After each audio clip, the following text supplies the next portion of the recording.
I've been working from home for over 6 years now, and the biggest lesson that I've learned is that working from home is a trap. We're lured in by the glitz and the glamour, being able to roll into the office with no commute in sight. What a dream, right? Somewhere between the glittery idea that we can work from anywhere and the added flexibility that we have with our schedule, we had put on a pair of rose-tinted goggles and we never took them off. I had the blessing of being able to work from home before COVID made it the only way to work, meaning I had nearly 3 years of work from home training before the rest of the world were forced to get with the idea. I also entered this role by choice and after much debate, so I think for that reason, I never forgot that working remotely is actually a blessing, but also its own special type of responsibility rather than it being a right. Recent research actually shows that 98% of workers would prefer to work from home or work remotely at least one day out of the week, and that 57% of employees said that they would quit their job if their company wouldn't let them work from home. In this economy, with even some of the biggest companies in every industry conducting layoffs every single year, it's hard for me to believe that people would just so easily leave their secure jobs just for the added benefit of being able to work remotely. The big issue that many people are facing is that after COVID, companies started requiring people to go back into the office. So in came this huge wave of dissatisfied and unhappy workers who couldn't really quite understand why that had to be. There were your younger groups who only knew remote work because they started working during this period. There are the mothers who took back on the responsibilities of taking their kids to school, preparing their lunches, picking them back up from school, and being able to step in when the babysitter is sick. And then there's also the digital nomads who have already planned out all of their travels post-COVID. What people had quickly forgotten when they were forced to make this change in the first place is that being in office has its own very unique set of benefits as well. Genuine friendship and connection is built from working together and seeing each other and spending time together. Collaboration happens more naturally and effortlessly when you're in the same room. Visibility at the office could also contribute to your performance scoring as well. And maybe you're thinking to yourself now that these things don't matter to you, that the quality of your work is what your performance score is based on, and everything else just falls below your priority of self-care and freedom. Well, I'm sorry to tell you that you have now also fallen through the trapdoor that is working from home. Now, I'm not saying that working remotely does not have amazing benefits. I think we all know by now exactly why it's so awesome. Besides the flexibility, the extra hour or two that you get back from the commute, and the freedom to work from anywhere, remote working actually has tons of other benefits as well. In fact, 35% of remote workers actually report that they are more productive when they are working from home. 71% of remote employees have also said that it's helped with their personal and work-life balance. So it's no secret that increased autonomy, flexibility, and employee happiness typically equals a more productive workplace. When a company has a healthy work culture that supports their employees in taking care of themselves, you'll likely find that the overall company output improves, because after all, your output is only as good as your input. However, no matter how spectacular this all sounds, we live in a world where there is no such thing as perfection. So let's not turn a blind eye to the facts as well. With flexibility comes with increased requirement for individuals to structure their own time. When there's no physical office to keep you in check, how many days of the week do you find yourself rolling out of bed to your desk several minutes after your supposed work time? Some workers are also finding it really tough to create separation between their work life and their personal life when they are working from home. When your office is just one room apart from your bedroom, your living space, your spaces for relaxation, it's easy to unknowingly put in those extra hours of work. It also makes it quite difficult to get your mind completely off work at the end of your workday as well. Unless you're somebody who is very disciplined about where in your home you should work and where you shouldn't, these lines will inevitably start to blur.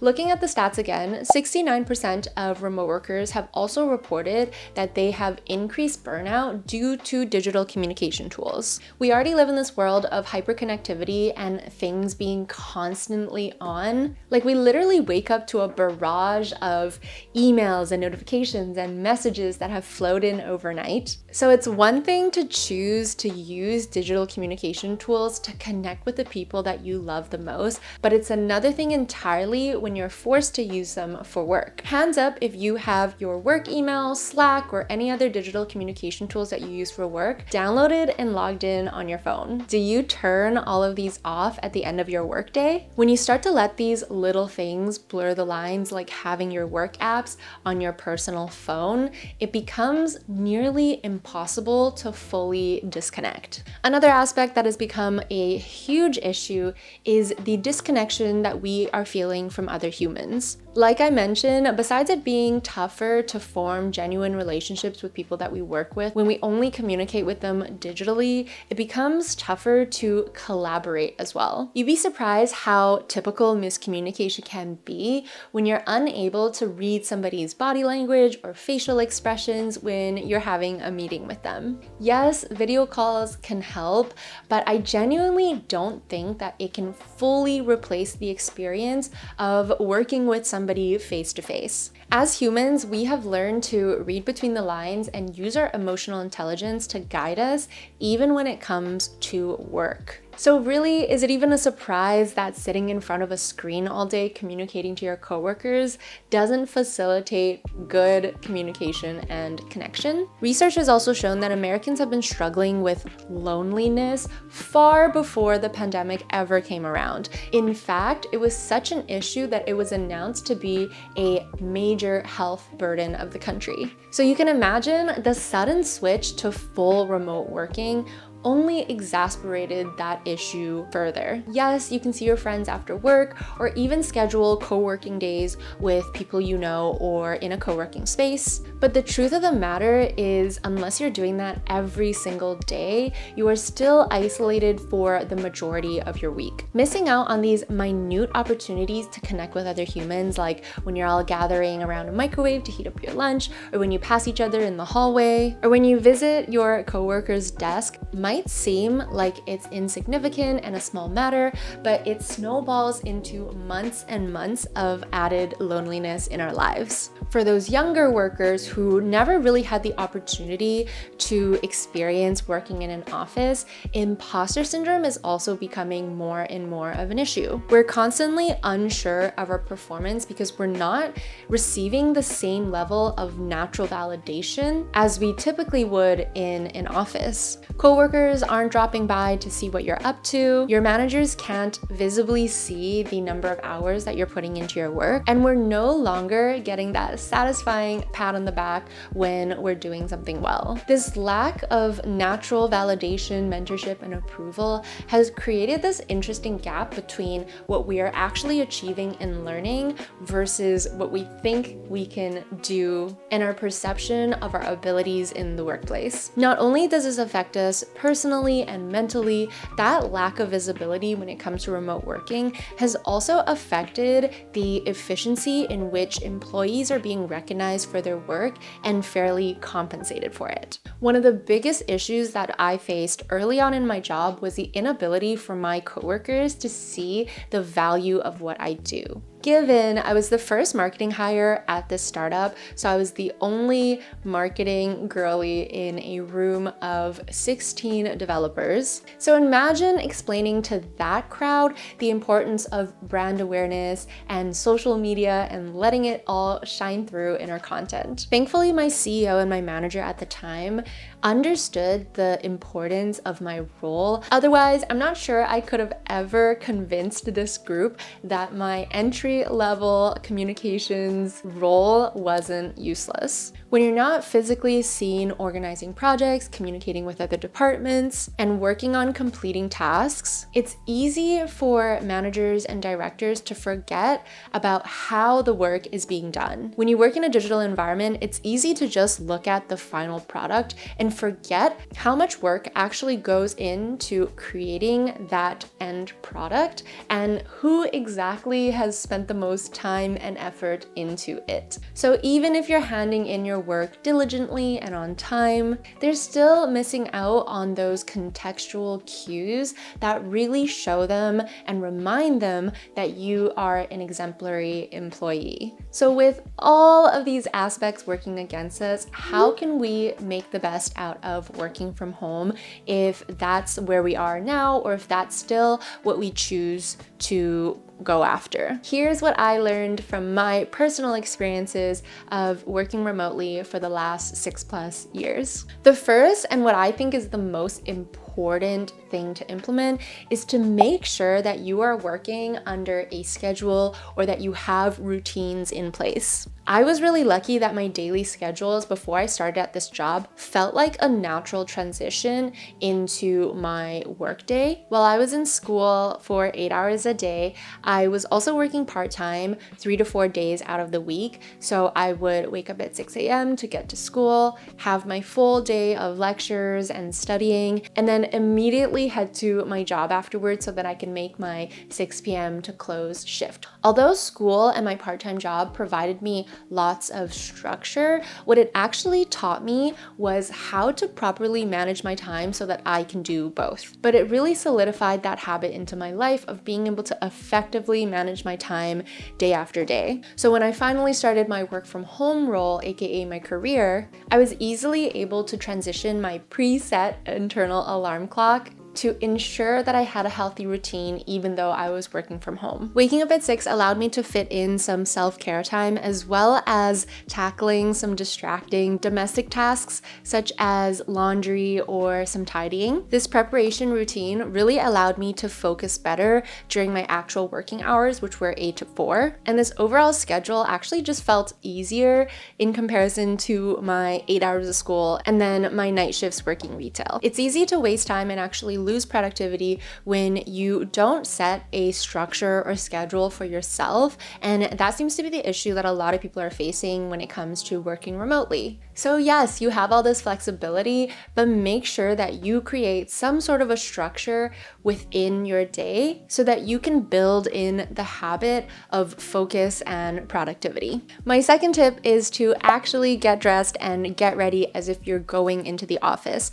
I initially always did this, and then there were a few years in the middle where I kind of just fell off, especially during the pandemic, where I just would roll out of bed, sit at my desk in my PJs, and just work like that. I know it's super cheesy, but there is that saying that says, dress like who you want to be, and I think that it really applies in this scenario. When you're dressed in your pajamas or your lounge clothes, it's easy to fall back into that mindset of, oh, I'm just at home, I can relax, I can take some extra breaks in my day, I can start my day a little later. But when you are dressed to perform and you're dressed to work, just that little bit of separation from what your life is like at home on your rest days versus what your days should be like at work if you were going to an office can really put you in the right mindset when it comes to how you perform throughout a day. Another issue that is actually causing burnout in employees that work remotely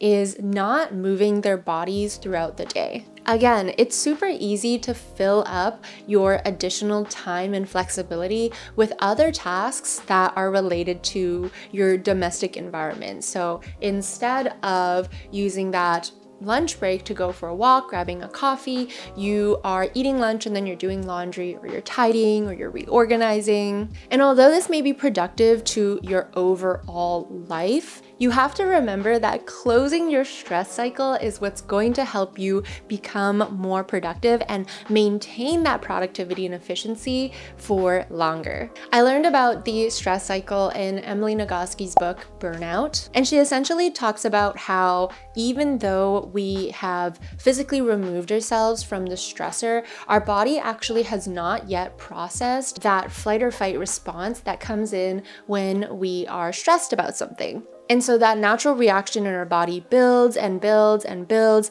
and that's what sooner or later leads us to burnout. So in order for us to complete these stress cycles that happen on the daily, there are certain tasks or actions that you can do to tell your body that, okay, it's safe now, you don't need to feel like that anymore. There's crying, there's laughing, there's having positive social experiences, there's physical affection, but the most effective and probably the easiest one to achieve is physical movement. So another really big tip that I can give is definitely to schedule some movement into your day, whether that is going for a walk, whether that's a quick stretch, whether that's a meditation or yoga session or hitting the gym. Don't let the convenience of working from home affect your discipline in taking care of yourself better. In that same vein, you should also be scheduling breaks in your day as well. I personally use the time blocking method, and I've been doing this for as long as I can remember, I think even in school. But what I'll do is I'll actually take my calendar and block out everything that I need to do that day. But while I'm blocking out the tasks that I need to accomplish, I also block out my lunch hour, my walks with Mika, my rest. So really making sure that you are prioritizing these down moments, because this rest and recovery is what's going to help you perform better in the long run. Another effective and fun tip that you can implement to improve your entire work from home experience is to find ways to connect with your team. If you all live in the same city, maybe it's organizing coffee meetups or meeting up at a co-working space so that you actually have face-to-face time or moments of collaboration. Oftentimes you'll be able to negotiate with your company as well to compensate for these meetups, because the overall goal of these meetings is to improve employee morale. And really, it does not cost them that much to buy a small group or everyone lunch so that they can actually meet up and get together and bond as a team. You can organize this, or maybe you can suggest this to the larger team, because the onus of getting the team together shouldn't just fall on one person. And even if you can't make this company-wide, maybe you can do it and suggest it for just your team or your department, just so you have some more additional time in your working hours to have these important human team bonding experiences and connection building experiences. The last tip that I have is really just to get outside. And yes, enjoying nature, I think, is a big part of what helps our brain refresh when it comes to everything that we do. But beyond just going into nature, I think just leaving the house is a healthy habit to form as well. Again, something that I'm working on. Even my vlogs are called Homebody Diaries, so you kind of can already guess how much time I spend in my home versus outside of the home. For me, what I'm trying to implement is just building up little moments in my day where I have the opportunity to leave the house. So whether that's going to the post office, whether that's just running to my local bakery to grab a pastry, or doing a midday grocery run in my lunch hour, but literally scheduling opportunities into my calendar where I am forced to leave the house. Having a dog, I will say, greatly benefits my lack of ability to want to leave my home, because obviously I have to take her outside every single day. But if you don't have a pet companion that forces you to get outside, then try to schedule this outside time in yourself. You may not realize it right now, but humans need to connect with others, and they do not love isolation, no matter how good it actually feels. And that getting outside, whether or not you even bump into another human, will greatly help how you work. My purpose for creating this video isn't to necessarily scare you or deter you from working from home, but I think after working remotely for so long and seeing it being glamorized even to this day, I wanted to really create content around what working from home really can be like. It can be isolating, it can be lonely, it can be really hard to not feel lazy and not want to procrastinate and not want to waste time. It can also greatly affect your own habits and how you take care of yourself if you are not disciplined enough to work against that and through it. It is really difficult to work on a project together when you're only meeting like a couple times a week through a Zoom call. And it becomes increasingly more difficult to sell yourself to a manager when you're asking for a raise when they're not visibly seeing you do work every single day. However, I don't think that it is impossible. I don't think anything is impossible. If this is something that you truly want, that you really want to experience, go for it, because all you need to do really, and what I'm trying to tell you, is that you just need to build some healthy habits and some discipline around your life in general in order for you to be able to successfully work remotely. I really hope this video helps for anyone who has been exploring the idea of wanting to work from home or work remotely. Let me know in the comments if you have any other tips or tricks that you've implemented that you've loved or that works for you when it comes to working from home. But yeah, that is today's video. If you enjoyed this video and found it helpful, make sure you hit the subscribe button and also the like button, because it helps me so much as a content creator. If you want to further support me as a content creator or just receive more content from me, I've recently started the Coffee Club, which is a membership-based subscription that allows you to access my YouTube videos ahead of time before I release it to the public. I also have exclusive content on there, both in article form and newsletter form, and I'm hoping to find some time and allocate some time to be able to create some exclusive video content for the Coffee Club as well. This membership costs $7.99 a month, which is essentially just buying me an expensive coffee every month. So if you enjoyed this video and want to see more, I would highly recommend checking out the Coffee Club, which I'll link in the description box below.